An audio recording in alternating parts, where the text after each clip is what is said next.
আসসালামু আলাইকুম ওয়া রাহমাতুল্লাহি ওয়া বারাকাতুহু। 2 নম্বর পয়েন্ট হচ্ছে সুসম্পর্ক বৃদ্ধি করার জন্য মুসলিমদের যেসব হকগুলি কোরআন সুন্নায় রয়েছে সেই হকগুলি আদায় করা। মুসলিমদের হক সম্পর্কে প্রসিদ্ধ যে হাদিসগুলি রয়েছে, একটি হাদিস রয়েছে এক মুসলিমের আর এক মুসলিমের উপর কয়টি হক? 5টি। আরেকটি হাদিস রয়েছে 6টি। হাক্কুল মুসলিম আলাল মুসলিমে খামসুনের হাদিস একটি, আরেকটি লিল মুসলিম আলাল মুসলিমে সিত্তুম বিল মারুফ। একজন মুসলিমের একজন মুসলিমের উপর 6টি সচরাচর অধিকার রয়েছে। এই হাদিসগুলির উপর আমল করতে হবে। এই হাদিসগুলোর উপর কী করতে হবে? আমল করতে হবে। আপনাকে কেউ দাওয়াত দিল, আপনি কখনো দাওয়াত নিচ্ছেন না, আপনার সময় নেগেটিভ ধারণা হবে না? হবে না? একবার না হয় ওজোর হইতে পারে, বারবার ওজোর। হ্যাঁ, আচ্ছা, আপনার গ্রামে যেখানে বাস করছেন সেখানে কোনো মানুষ মারা গেছে আর আপনি জানাই যায় জান না, তা আপনার সব ভুল ধারণা হবে, সম্পর্ক খারাপ হবে না? সম্পর্ক খারাপ হবে। আপনার সাথে দেখা সাক্ষাৎ হচ্ছে, সালাম দিচ্ছেন না আপনি, অথবা সালাম নিচ্ছেন তো মুখ ভারী করে, হ্যাঁ, তাহলে সম্পর্ক খারাপ হবে না? সব খারাপ হবে। কদিন সালাম দেবে? মানুষের স্বভাব হচ্ছে যে 2-3 দিন সালাম দেবে, হয়তো খুব ভালো মানুষ হলে তারপর দেখবে না রে, এ তো কখনো সালাম দেয় না, তো এর মধ্যে একটা অহংকার আছে, সিনিয়রিটি আছে, সুতরাং না। তখন যদি আপনার মনে এরকম খারাপই না থাকে, তবু সে হীনমন্যতায় ভুগবে আর তারপরে আপনার থেকে কেটে পড়বে।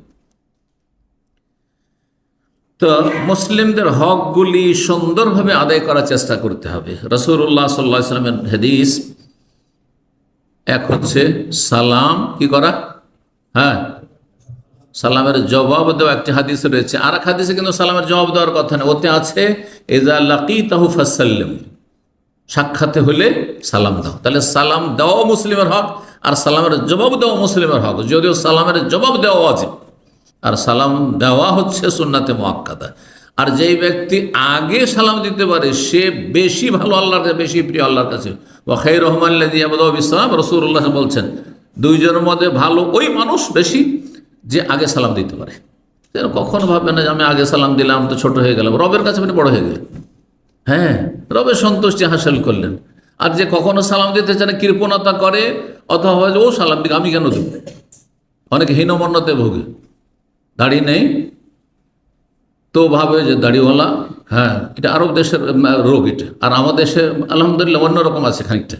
আমাদের দেশে আছে কি, দাড়িওয়ালা লোকদেরকে যারা দাঁড়িয়ে রাখে না তারাই সালাম দেয়, যে ওরা হ্যাঁ যখন ধার্মিক তো ওদেরকে সালাম দেয়।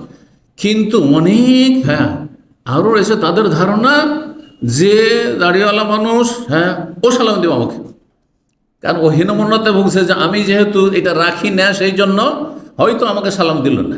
এই রোগের কারণে ওরা সালাম দিতে চায় না। দেখা যায় মসজিদের ইমাম সালাম দিচ্ছে সাধারণ লোকদেরকে, কিন্তু আমাদের দেশে মসজিদের আবার আর এক রোগ আছে ওখানে। মসজিদের ইমাম যদি বেদাতি মৌলবি মাওলানা হয় আমাদের দেশের, তাহলে কখনো জনগণকে সালাম দিবে না। ও মনে করে যে সালাম পাওয়াটা আমার অধিকার।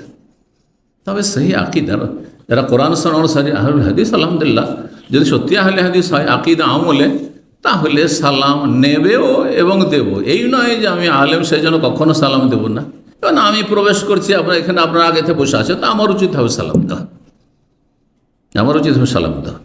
তবে কেউ যদি সালাম দিয়ে দেয় তার আগে সেটা ভিন্ন বিষয়, সে আরও ভালো কাজ করবে। অসুস্থ মানুষের যদি খোঁজ খবর না নেন, সম্পর্ক ভালো হবে না খারাপ হবে? আজ খোঁজ নেন, আপনার আত্মীয় না, স্বজন না, কিচ্ছু না, শুধু একটু পরিচিতি, হ্যাঁ, মসজিদে দেখা সাক্ষাৎ, ইসলামিক সেন্টারে দেখা হয়, শুনেছেন যে অসুস্থ, আর খোঁজ নিতে চলে গেছেন, অথবা টেলিফোন করছেন, ভাই কেমন আছেন, শুনলাম অসুস্থ। মহব্বত বাড়বে না বাড়বে না? সুসম্পর্ক বৃদ্ধি হবে।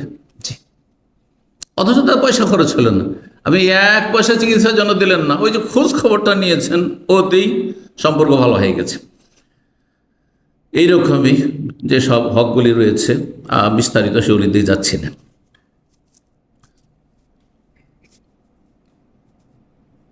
3 নম্বর কথা সংক্ষেপ করি। 3 নম্বর সুসম্পর্ক বৃদ্ধি করার উপায় হচ্ছে নম্র ভাষায় কথা বলা এবং হাসি মুখে কথা বলা। নম্র ভাষায় কথা বলবেন আর হাসি মুখে কথা বলবেন। আল্লাহ, যারা পশ্চিমা দেশে সফর করে, পশ্চিমা দেশে যারা সফর করে, ইহুদি নাসারাদের দেশে, তাদের ভালো চরিত্র দেখে প্রভাবিত হয়ে যায়। আর যদি সাধারণ মানুষ ওই দেশে যারা অত দিনের জ্ঞান রাখে না সফর করে, তো তারা অনেক সময় ইসলাম বিরোধী কথাবার্তা মন্তব্য করে ফেলে। কি বলে যে মুসলিমদের চাইতে কাফেররা বেশি ভালো, মুসলিমদের দেশে চাইতে কাফেররা বেশি ভালো। অথচ এই কথাটি তার হারাম নাজায়েজ কথা, গুনহার কথা হয়ে গেল। একজন পাপিষ্ট মুসলিম যদি আল্লাহ পরকালে বিশ্বাসী হয়, ঈমান ভঙ্গকারী না হয়, বড় শিরক বড় কুফরিতে মুক্ত হয়, সে যতই চরিত্রবান কাফের হোক তার চাইতে ভালো। কথা বোঝা গেছে না? কিন্তু এটা তো একজন আলেম বুঝে, একজন দিনের জ্ঞান রাখে, সে বুঝে। কিন্তু আমাদের জনগণ তো বুঝে না, যার ফলে অধিকাংশ মানুষরা ওই সব দেশে সফর করলে এত প্রভাবিত হয়। বলছে মুসলিমদের কোনো চরিত্রই নাই, ডালাভাবে বলে দিল। হ্যাঁ, সব চরিত্র ওখানে চলে গেছে, নবী সাল্লাল্লাহু আলাইহি ওয়াসাল্লামের চরিত্র সব ওখানে চলে গেছে। বুঝতে পেরেছেন? আর এখানে আবার শয়তান কাজ করে, মানুষ শয়তান, জিন শয়তান কাজ করে। কারণ আল্লাহ কোরআনে কথা বলে, ওয়াযায়্যানা লাহুমুশ শাইতানু আমালাহুম। আর শয়তান কাফেরদের ভালো কাজগুলিকে সুসজ্জিত করে পেশ করে, হ্যাঁ, আকর্ষণীয় করে পেশ করে। দেখো ওরা কত ভালো, ওরা হাসি মুখে কথা বলে, ওরা নরম ভাষায় কথা বলে, আর ওদের আচরণ, ওদের ভদ্রতা, শয়তান এগুলোকে সাজিয়ে সাজিয়ে পেশ করে। ফাসাদ্দাহুম আনিস সাবিল, যার ফলে মানুষ তখন প্রতারিত হয়ে আল্লাহর রাস্তা থেকে কি হয়ে যায়, সরে যায়, বিরত হয়ে যায়। ফাহুম লা ইয়াহতাদুন, যার ফলে সঠিক দিক নির্দেশ হেদায়েত পায় না, ভুল মন্তব্য করে ফেলে যে কাফের মুসলিমের চাইতে ভালো। না, খবরদার। কিন্তু বড় দুঃখের বিষয় যে আমরা মুসলিম, রাসূলুল্লাহ সাল্লাল্লাহু আলাইহি ওয়াসাল্লামের উম্মত, রাসূলুল্লাহ সাল্লাল্লাহু আলাইহি ওয়াসাল্লামকে আল্লাহ রাব্বুল আলামিন উত্তম চরিত্র পরিপূর্ণ করার জন্য প্রেরণ করেছেন। বুইসতু লিউতাম্মিমা মাকারিমাল আখলাক। রাসূলুল্লাহ বলছেন যে আমাকে তো নবী করে প্রেরণ করা হয়েছে এই জন্যই, যাতে করে উত্তম চরিত্রকে পরিপূর্ণতা দান করিয়ে। আমার মধ্যে আল্লাহ পরিপূর্ণ করতে চেয়েছেন। উত্তম চরিত্র ছিল কিন্তু ছড়িয়ে ছিটিয়ে ছিল। মক্কার কাফেরদেরও অনেকের চরিত্র ভালো ছিল, মেলা ভালো বৈশিষ্ট্য গুণ ছিল তাদের, আজকাল অনেকের আমাদেরই নাই। তারা যেভাবে অতিথি পরায়ণ ছিল, যে একজন মেহমান আগন্তুক অপরিচিত আত্মীয় না, আর কোনো রকম তার সাথে কোনো দুনিয়ার স্বার্থ নেই, এসেছে খাওয়াইতে হবে, একজনের জন্য দিল গোটা ওট জবাই করে। আছে আজকাল মুসলিমদের মাঝে, নাম ওঠেই নেই। অপরিচিত হইলে একটা দানাও নেই। বুঝতে পেরেছেন? কিন্তু তারপরে অসম্পূর্ণ ছিল তাদের চরিত্র। এই জন্য নবী সাল্লাল্লাহু আলাইহি ওয়াসাল্লামের মাধ্যমে আল্লাহ উত্তম চরিত্রকে পরিপূর্ণতা দান করেছেন। তো রাসূলুল্লাহ সাল্লাল্লাহু আলাইহি ওয়াসাল্লামের সত্যিকার আমাদের উম্মত হইতে হলে প্রতিটি বিষয়ে নবী সাল্লাল্লাহু আলাইহি ওয়াসাল্লামের চরিত্র আমাদেরকে গ্রহণ করতে হবে। শুধু আকীদা নিলে হবে না, আর শুধু ইবাদত তরিকা নিয়েই শুধু বাড়াবাড়ি করলে হবে না। হ্যাঁ, শুধু নামাজটা ঠিক করলে হবে না, আখলাক চরিত্র ঠিক করতে হবে, আদান প্রদান ঠিক করতে হবে, জবানটা ঠিক করতে হবে, ওয়াদা ঠিক করতে হবে। আর যেসব আপনার বৈশিষ্ট্য, মানুষের বাহ্যিক এবং আভ্যন্তরীণ বৈশিষ্ট্য রয়েছে ভালো মানুষ হওয়ার জন্য, শুধু বাহ্যিক বৈশিষ্ট্য দিয়ে ভালো মানুষ হয় না, মনটাও ভালো হইতে হবে তার আগে। মন ভালো হলে তখন কথাবার্তা ভালো হবে। মন যত বেশি ভালো হবে তত বেশি বাহ্যিক ভালো আমলগুলি আরও শক্তিশালী হবে, সুন্দর হবে। আর মন যদি খারাপ থাকে, তার সাথে ভালো আচরণ, এটা হচ্ছে অ্যাক্টিং করা, টেম্পোরারি, লাস্টিং করবে না। ওইটা স্বার্থ কেটে পড়লে তখন আপনি একবারে বোধ চরিত্রের হয়ে যাবেন। আজকাল অধিকাংশ মানুষ এইরকমই, কিন্তু যতদিন আপনার স্বার্থ আছে, এত ভালো মানুষ, ওর মতো ভালো মানুষ দুনিয়াতে দেখেননি আপনি। কিন্তু যখন স্বার্থ কেটে পড়েছে, এত খারাপ মানুষ দুনিয়াতে আমি পাইনি। হচ্ছে না? কারণ এই যে ইটা ছিল তার, হ্যাঁ, চরিত্র ভালো, ভালো আচরণটা ছিল, দুনিয়ার খাতিরে ছিল সেই জন্য। কিন্তু ভিতর থেকে হইলে সবসময় সেটা হইতো। শত্রুর সাথে ভালো আচরণ হইতো, তার সাথে সম্পর্ক একসময় ছিল, এখন নেই। তার মানে এই নয় যে তার রাত দিন গীবতে লেগে যাব, আর তার মানহানি করব, তাকে ছোট করার চেষ্টা করব, তার সাথেও আমি ইনসাফ নাই আচরণ করব। আল্লাহ বুঝার তৌফিক দান করেন। তো নরম ভাষায় কথা বলা এবং হাসি মুখে কথা বলা, আল্লাহ রাব্বুল আলামিন সূরা ইসরা সূরা বানী আয়াত নম্বর 53 ইরশাদ করেছেন, ওয়াকুল্লে ইবাদি, আল্লাহ বলছেন, হে নবী আমার বান্দাদেরকে, মানুষকে বলে দাও, কি বলে দাও? ইয়াকুলুল্লাতী হিয়া আহসান, তারা বেশি ভালো কথা যেন বলে। আল্লাহু আকবার। শুধু ভালো কথা বলেননি, কি বলেছেন? আহসান, যেটা বেশি ভালো কথা, সেটা আপনি আপনার স্ত্রীর সাথে বেশি ভালো কথা যদি বলেন, আপনার ছেলে মেয়েদের সাথে যেটা সবচেয়ে বেশি ভালো কথা সেটা যদি বলেন, বাপ মায়ের সাথে যেটা বেশি ভালো সেটা যদি আচরণ করে, ভালো কথা বলেন, তাহলে সম্পর্ক ভালো হবে না? স্ত্রী ভালোবাসবে না? স্বামীর সাথে যদি স্ত্রী বেশি ভালো কথা বলে তো সেই স্বামী ভালোবাসতে বাধ্য। জি, আল্লাহ বুঝার তৌফিক দান করেন। আত্মীয় স্বজনদের সাথে, পাড়া প্রতিবেশীর সাথে, যাদের সাথে দেখা সাক্ষাৎ চলাফেরা হচ্ছে, বেশি ভালো ভাষায় যদি কথা বলেন, সে কখনো আপনার বিরুদ্ধে যেতে পারে না, কখনো সে আপনার খারাপই চাইতে পারে না, সবসময় আপনার দরদি হিতাকাঙ্ক্ষী হবে। জি, আল্লাহ যেন আমলের তৌফিক দান করেন। অকুল্লে বাদি ইয়াকুলুল্লাতি আহসান, বেশি ভালো কথা বলিও, কারণ শয়তান সব সময় ওত পেতে আছে। ইন্না শায়তানা ইয়ানজাগু বাইনাহুম, শয়তান আপোষে লড়াবার চেষ্টা করে। শয়তান সব সময় ভুল মেসেজ দেওয়ার চেষ্টা করে। ভালো চলছেন তারপরও নেগেটিভ কথা মগজে দেওয়ার চেষ্টা করে শয়তান। ইন্না শায়তানা ইয়ানজাগু বাইনাহুম, সব সময় সুযোগ নিয়ে আছে কি করে সম্পর্ক খারাপ করা যায়।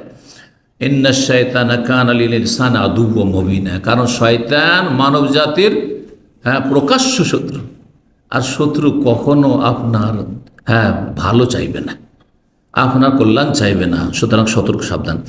আল্লামা ইবনে উসাইমিন রাহিমাহুল্লাহ বলছেন, ওয়াজিফাতুল মুসলিম মা ইখওয়ানি, একজন মুসলিমের ডিউটি হচ্ছে, দায়িত্ব হচ্ছে বন্ধু বান্ধবের সাথে, ভাই বেরাদরের সাথে আইয়াকুনা হাইয়ানান লাইয়ানান বিল কওলি ওয়াল ফিল, সে যেন সহজ হয়, সরল হয়, নরম হয় কথায় এবং কাজে।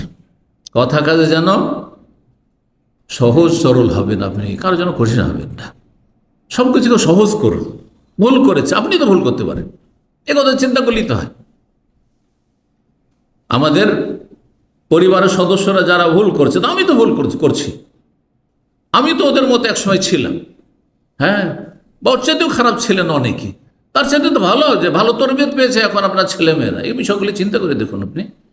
সুতরাং এইভাবে যেন বন্ধু বান্ধব যাদের সাথে দেখা সাক্ষাৎ হচ্ছে, সে দিনী ভাই হোক, আর রক্তের ভাই হোক, আর পাড়া প্রতিবেশীর ভাই হোক, তাদের সাথে কথা কাজে যেন সহজ সরল হয় এবং নম্র হয়। কেন? লিআন্না হাযা মিম্মা ইউজিবুল মাওয়াদ্দাতা ওয়াল উলফাতা বাইনান নাস, কারণ যখন আপনি সহজ সরল মানুষের সাথে হবেন, সব বিষয়কে সহজ করে দেবেন আপনি এবং নরম হবেন, তখন এটি ভালোবাসা সম্প্রীতিকে কি করবে? মানুষের মাঝে শক্তিশালী করবে, মজবুত করবে। ওয়াহাযিল উলফাতু ওয়াল মাওয়াদ্দাতু আমরুন মাতলুবুন লিশার, আর এই ভালোবাসা সম্প্রীতি সমাজে, পরিবারে, আর দেশে, এটি শরীয়তে অত্যন্ত আবশ্যক বিষয়। শরীয়তের দৃষ্টিতে, ইসলামের দৃষ্টিতে এটি বড়ই গুরুত্ব রাখে। ওয়ালিহাযা নাহান নবী আলাইহিস সালাতু ওয়াস সালাম, এই জন্য নবী সাহেব নিষেধ করেছেন আন কুল্লি মা ইউজিবুল আদাওয়াত ওয়াল বাগদা, এমন কোনো খারাপ আচার আচরণ, কথা কাজ থেকে নিষেধ করেছেন যাতে মানুষের মাঝে শত্রুতা পয়দা হয় অথবা বিদ্বেষ, দূরত্ব সৃষ্টি হয়। অত্যন্ত গুরুত্বপূর্ণ কথা। তারপর আরো বলছেন যে একজন মানুষের জন্য উচিত যখন দেখা সাক্ষাৎ হবে তখন হাসি মুখে দেখা সাক্ষাৎ করা এবং নম্র আচরণ করা আর ভালোভাবে চলাফেরা করা। বলছেন কিসের জন্য? যে এগুলি হচ্ছে নবী করিম সাল্লাল্লাহু আলাইহি সাল্লামের বৈশিষ্ট্য। আন্নাহু কানা দাইমাল বিশর, সবসময় তিনি হাসি খুশি থাকতেন। ও কাসীরাত তাবাসসুম, সবসময় মুচকি হাসি দিয়ে কথা বলতেন। ওয়া জিদ্দাহুল আবুসু ওয়া তাকতিবু ওয়া দামআউল ইনশিরাহ, আর এর বিপরীত হাসি মুখ হওয়া আর তারপরে সবসময় হাস্যোজ্জ্বল থাকা, এর বিপরীত হচ্ছে কি করা?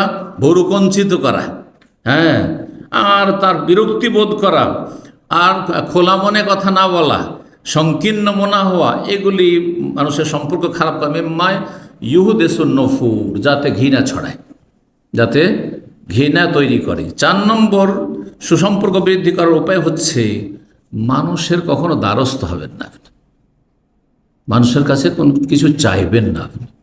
তাআফফুফ আনিস সওয়াল, সেটা সাহায্য চাওয়া হোক, ভিক্ষা চাওয়া হোক অথবা কোনো রকমের সহযোগিতা চাওয়া হোক, আর্থিক না হোক, হ্যাঁ সময় চাইছেন, হ্যাঁ আর তারপরে শ্রম চাইছেন আপনি, হ্যাঁ বলছেন যে ভাই আপনার তো গাড়ি আছে চলেন একটু আমাকে পৌঁছে দেন, ভাই আপনার তো গাড়ি আছে চলেন একটু আমাকে এয়ারপোর্ট পৌঁছে দেন, ভাই গাড়ি আছে তো এইটা করে দেন, ওটাও করবেন না।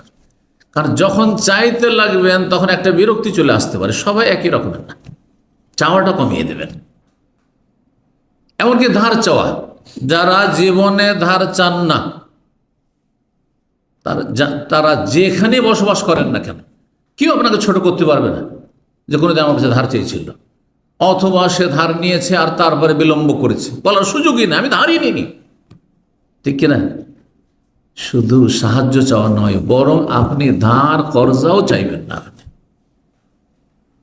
আপনার যদি প্রয়োজন থাকে আর আপনার কাছাকাছি মানুষ হয়, ঘনিষ্ঠ মানুষ হয়, তাহলে আপনার প্রয়োজন উপলব্ধি করবে এবং তার অনুভূতিতে নাড়া দেবে যে এই লোকটি তো জীবনে তার অভাবের কথা প্রকাশ করে না, তা আমি একটু খোঁজ নিয়ে দেখি কিভাবে চলে, এত ছেলে মেয়ে কীভাবে চলে, অথবা এইভাবে অল্প বেতনে কীভাবে চলে, কি অবস্থায় আছে তার অসুস্থ মানুষ, তার চিকিৎসা হচ্ছে কি হচ্ছে না, কোথা থেকে হচ্ছে, নিজেই খোঁজ নেবে। আল্লাহ রব্বুল আলামিন যিনি রিজিক দাতা, তিনি আপনার সাহায্য সহযোগিতার জন্য কাউকে নিয়োজিত করে দেবেন, কারো কলবকে অন্তরকে আপনার দিকে ঝুঁকিয়ে দেবেন যে সে আপনার খোঁজ খবর নেবে। এরকম কোয়ালিটি যখন হয়ে যাবে তখন আল্লাহ এটাই করবেন। কিন্তু মানুষের থেকে অভাব মুক্ততা প্রকাশ করতে হবে। আমি কারো মুখাপেক্ষী না, আমি কারো কাছে নিজের প্রয়োজনের কথা বলি না। এই মর্মে একটি হাদিস রয়েছে সুনান ইবনে মাজাহ, এবং আল্লাহ আলবানী রাহিমাহুল্লাহ সিলসিলা সহিহা যে তার রয়েছে তার 944 নম্বরে হাদিসটিকে সহিহ বলেছেন। নবী সাল্লাল্লাহু আলাইহি ওয়াসাল্লাম বলেছেন, ইজহাদ ফিদ দুনিয়া ইউহিব্বুকাল্লাহু আযজা ওয়া জাল। তুমি দুনিয়া বিমুখ হয়ে যাও, মানে আখিরাতমুখী হয়ে যাও। দুনিয়াকে পিছনে ফেলে দাও, তার মানে পরকালমুখী হও, সবসময় পরকালের চিন্তা করো, দুনিয়া নিয়ে এত ব্যস্ত হইও না, দুনিয়ার খাই করিও না, কি করে চলবে, কি করে উন্নতি করব, কি করে বড় হব, কি করে পয়সাওয়ালা হব, কি করে সুখী হব, রাতারাতি সবাই বড় লোক হয়ে যাচ্ছে, ওইসব চিন্তা করিয়েন না আপনি। ইজহাদ ফিদ দুনিয়া, দুনিয়া বিমুখ হন আপনি, আখিরাতমুখী হন, জহুদ যেটিকে বলা হয়। তাহলে কি হবে? ইউহিব্বুকাল্লাহু আযজা ওয়া জাল, আল্লাহ তোমাকে ভালোবাসবেন, আল্লাহর ভালোবাসা পেয়ে যাবে। আল্লাহর ভালোবাসা কিভাবে পাবে বলে দেন নবী সাল্লাল্লাহু আলাইহি সাল্লাম। মানুষের ভালোবাসা কি করে পাবে? দ্বিতীয় পয়েন্ট বলছেন, ওয়াজহাদ ফিমা আইদিন নাস ইউহিব্বুকান নাস। আর মানুষের কাছে যা কিছু আছে তা থেকে তুমি বিমুখ হয়ে যাও। আপনি কোটিপতি, আমার নেই, কিন্তু সেই জন্য আমার প্রয়োজন, আমার অভাব, আমার গরজ আপনার সামনে পেশ করব না, আপনার রবের কাছে, আমার রবের কাছে পেশ করব। এইরকম যখন হয়ে যাবেন, ইউহিব্বুকান নাস, মানুষ আপনাকে ভালোবাসবে, মানুষ ভালোবাসবে, এটা পরীক্ষিত। আল্লাহর কাছে চাইলে আল্লাহ সন্তুষ্ট হন। আল্লাহর কাছে যদি যা কিছুই চান না কেন, যদি হালাল চান আপনি, আল্লাহকে নারাজ হবেন, অসন্তুষ্ট হবেন, হ্যাঁ না খুশি হবেন? যত চাইবেন তত বেশি আল্লাহ খুশি হবেন, জি। কিন্তু মানুষের কাছে যত বেশি চাইবেন তত কি, তত নাখুশ হবে, অসন্তুষ্ট হবে এবং তত কেটে পড়ার চেষ্টা করবে। যদি কোনো মানুষের কাছে একবারে বেশি ধার কর্জা চান, আপনাকে দেখলে ভয়ে কেটে পড়ার চেষ্টা করি, কি জানি আবার দেখা হচ্ছে কি না বলে। একবার তো দিয়েছি 1000, হ্যাঁ আর একবার দিয়েছি 2000, হ্যাঁ এখন কি জানি 5000 যদি চেয়ে ফেলে, তা আগে কেটে পড়ে, সব দেখাই করবো না, করবে না। ফিরি খাওয়া যদি অভ্যাস থাকে কারো, যখনই দেখা হয় একটু হালকা করে চলেন, একটু যাই বুফেতে চা খাই, আর চলে গেলেন, চট করে চলে গেলেন। হ্যাঁ শেখ নাস্তা নিয়ে আসি, অনেক ভাইয়েরা কিন্তু বলেন একটু নাস্তা নিয়ে আসি, ভালো নাস্তা আছে, এইটা আছে সেটা আছে, যদি হ্যাঁ ঠিক আছে, তাহলে আর বেশি দিন বলবেন না, বুঝলেন না, ফেসে গেছি, বলে ফেসে গেছি, বললেই হ্যাঁ করে দিবে, বুঝতে পারছেন না?